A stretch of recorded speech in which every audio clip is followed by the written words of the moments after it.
ఎందుకు అడ్డం పడుతున్నామని సిగ్గు లేకుండా నేను మోడీ గులాంని అంటుండు. ఆయన నన్ను అంటుండు సోనియమ్మకు నువ్వు గులాం వా అని. నేను ఒక్క మాట ఈ వేదిక మీద నుంచి స్పష్టంగా చెప్పదలుచుకున్నా. 60 ఏళ్ళ ఆకాంక్ష 1200 మంది బిడ్డల ఆత్మ బలిదానాలు జరిగిన తెలంగాణ రాష్ట్రం రాకపోతే కన్న తల్లిగా గొప్ప మనసుతో ఆంధ్రప్రదేశ్లో పార్టీ చచ్చిపోయినా ఈ తెలంగాణ రాష్ట్రాన్ని ఇచ్చిన సోనియమ్మ మా అమ్మ, సోనియమ్మ మా అమ్మ, మా 4 కోట్ల తెలంగాణ బిడ్డలకు కన్న తల్లి. ఆమెకు ఊడిగం కాదు, ఆమె కాళ్ళు గడిగి ఆ నీళ్లు నెత్తి మీద చల్లుకున్నా అది తక్కువనే అవుతుంది. కిషన్ రెడ్డి ఇప్పటికైనా నీ పాపాలు కడుక్కోవడానికి రా. సోనియమ్మ కాళ్ళు గడిగి మన ఇద్దరం నెత్తి మీద చల్లుకుంటే మోడీకి ఊడిగం చేసినందుకు కొంతైనా నీకు ప్రక్షాళన జరుగుద్ది అంటున్నా. పార్లమెంటులో నిటారుగా నిలబడి ఈ దేశ ప్రధానమంత్రి నరేంద్ర మోడీ తెలంగాణ రాష్ట్రాన్ని సోనియమ్మ పార్లమెంటు తలుపులు బంద్ చేసి దుర్మార్గమైన పని చేసి తల్లిని చంపి పిల్లని బతికించింది. తెలంగాణ రాష్ట్ర ఏర్పాటునే అపహాస్యం చేసిన నరేంద్ర మోడీ తెలంగాణ ద్రోహి. అలాంటి తెలంగాణ ద్రోహికి నువ్వు బానిసవై గులామువై నువ్వు గుజరాత్ పోతే నువ్వు గుజరాత్ పోయి గార్దులను కాసుకో. కిషన్ రెడ్డి ఈ తెలంగాణలో ఒక్క నిమిషం కూడా నీకు ఉండడానికి అర్హత లేదని నేను చెప్పదలుచుకున్నా. ఇన్ని రోజులు నువ్వు అంటే గౌరవ మర్యాద ఉండే, అందుకే మాట్లాడేటప్పుడు ఆచితూచి మాట్లాడేటోని కిషన్ రెడ్డి గురించి. కానీ కిషన్ రెడ్డి మీద ఉన్న గౌరవం నాకు 100% పోయింది. తెలంగాణ రాష్ట్ర ఏర్పాటుని వ్యతిరేకించి తెలంగాణ రాష్ట్ర పౌరుషాన్ని అవమానించిన నరేంద్ర మోడీకి నువ్వు గులాంగా మారినవంటే నువ్వు తెలంగాణ బతకడానికి అర్హత కోల్పోయినావు. కిషన్ రెడ్డి తట్టపెట్ట జరుదుకొని నడువు గుజరాత్కు, నువ్వు ఆన్ని పోయి గులాంగిరి చేసుకో. నేను మళ్ళొక్కసారి చెప్పదలుచుకున్నా, సోనియమ్మ కనికరం వల్ల, సోనియమ్మ త్యాగం వల్ల 60 సంవత్సరాల మా తెలంగాణ రాష్ట్ర స్వప్నం నిజమైంది. ఇవాళ సోనియమ్మకి ఎంత చేసినా తక్కువే. ఆ సోనియమ్మ కాళ్ళు గడిగి నెత్తి మీద చల్లుకోవడానికి మేమందరం సిద్ధంగా ఉన్నాం. ఇది అవమానంగా కాదు, ఆత్మ గౌరవంగా మేము భావిస్తున్నాం. కిషన్ రెడ్డి ఆ తల్లే లేకపోతే ఈ తెలంగాణ రాష్ట్రమే లేదు. ఈ తెలంగాణ రాష్ట్రంలో ఆత్మ గౌరవంతో ఇంత వేలాది మంది మనం సభ జరుపుకునేటోళ్ళం కాదు. కిషన్ రెడ్డి ఇప్పటికైనా తెలుసుకో, ఉద్యోగం మోడీ ఇచ్చిండు అనుకుంటున్నామేం, నీకు ఉద్యోగం ఇచ్చింది సికింద్రాబాద్ ప్రజలు. నీ ప్రజలకు కృతజ్ఞతగా ఉండు, నీ ప్రాంతానికి కృతజ్ఞతగా ఉండు. నీ ప్రాంత ఆత్మగౌరవాన్ని కాపాడలేనోడు ఇవాళ కాలేజీ ఉండుంటే ఈ కిషన్ రెడ్డిని ఈ కేసీఆర్ను పొలిమేరలు దారి వరకు ధర్మమని చెప్పుండేవాడు. మనవాడే ద్రోహం చేస్తే పాతరేయండి, పక్కవాడు వస్తే పొలిమేరలు దాటించండి అని. ఇవాళ మిమ్మల్ని పాతరేసినా కూడా తప్పు లేదు కాలేజీ స్ఫూర్తిగా. చివరగా జయశంకర్ గారు 10 ఏళ్ళు కేసీఆర్కు సిద్ధాంతకర్తగా జయశంకర్ సార్ పేరు చెప్పుకున్నాడు.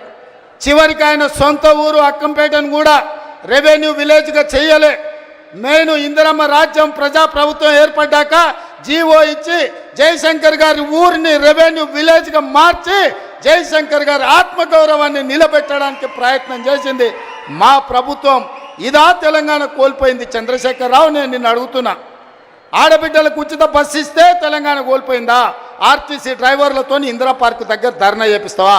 నీ కొడుకు ఆవారగాన్ని ఆడికి పంపించి వాడు కాక్యాంగ్ చేసుకుంటాడు. వాడు రామారావా నాకు అర్థం కాలే. కాక్యాంగ్ చేసుకొని ఆటోలో తిరుగుతా ఆయన ఆటో రాముడు అయిపోతాడంట. కొంచెమన్నా సిగ్గు ఉండాలనే తెలంగాణ సమాజం ఏమనుకుంటుందని. ఇంత సిగ్గుసేరం తప్పిపోతారా 10 నెలలకే? ఇట్లాంటి నేను ఎవరిని చూడలే. ఇవాళ అందుకే ఈ వేదిక మీద నుంచి మీరిచ్చిన ప్రభుత్వం ప్రజాప్రభుత్వం ఇందిరమ్మ రాజ్యంలో పేదల సంక్షేమం కోసం పనిచేస్తున్నాం. ఏ గడ్డ మీద నుంచి పోరాటం మొదలుపెట్టినామో అదే గడ్డ మీద సంవత్సరం పూర్తి చేసుకున్న సందర్భంగా ఈ వరంగల్ పట్టణాన్ని నగరంగా మార్చి హైదరాబాద్తో పోటీ పడే విధంగా అభివృద్ధి చేయాలన్న ఆలోచనతోటి ఇవాళ మీకు నిధులను ఇవ్వడమే కాదు, మీ గడ్డ మీదనే మొట్టమొదటి ఉత్సవం జరుపుకున్నాం. ఈ ఉత్సవానికి వచ్చిన వాళ్ళే కాదు, తెలంగాణ నలుమూలలు ఉన్నోళ్ళందరినీ కూడా ఆశీర్వదించండి. ఇంకా 4 సంవత్సరాలు కడుపు కట్టుకొని రోజుకు 18 గంటలు, ఒక్కరోజు 1 గంట 1 నిమిషం కూడా సెలవు తీసుకోకుండా మీకోసం పనిచేస్తా.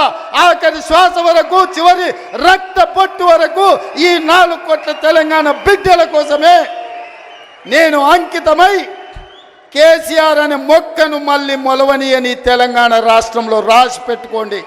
చెప్పిన నాడు ఓడిస్తాని ఓడించిన, పార్లమెంటులో గుండు సున్నా అని చెప్పిన గుండు సున్నా తెచ్చిన. ఇవాళ నీ పార్టీని మళ్ళీ మొలకెత్తని ఇయ్యనని ఈ వరంగల్ గడ్డ మీద నుంచే చెప్తున్న కేసీఆర్, కాసుకో, చూద్దాం ఏందో మా కార్యకర్తల పౌరుషమో, నీ తాగుబోతు విధానాలు, కుట్రలు, కుతంత్రాలు తేల్చుకుందాం. నువ్వు అనుకుంటున్నావేమో మౌనంగా ఫామ్ హౌస్లో వండుకుంటే నీ సంగతి నాకు తెలియదని. నీ ముందు తెలుసు, నీ వెనక తెలుసు, నీ ఉపాయం తెలుసు, నీ ఉబలాటము తెలుసు. అన్నిటికీ కుక్క కాటుకు చెప్పు దెబ్బ అనే మందు నా దగ్గర సిద్ధంగా ఉంది. తప్పకుండా నీకు పెడతా. రా అసెంబ్లీకి. మళ్ళొక్కసారి చెప్తున్నా, రాబోయే స్వామి అసెంబ్లీకి రా. చూస్తుందా ఎవడో ఇస్తే రాలే కుర్చీలకు. తొక్కుకుంటొచ్చిన కుర్చీలో నిన్ను తొక్కుకుంటొచ్చిన గుర్తు పెట్టుకో. రా అసెంబ్లీకి, మాట్లాడదాం, తేలుద్దాం. సిద్ధంగా ఉన్నా తారీఖు పెట్టు, సమయం పెట్టు, వచ్చి చెప్తా బిడ్డ నీ సంగతి. ధన్యవాదాలు సోదరులారా.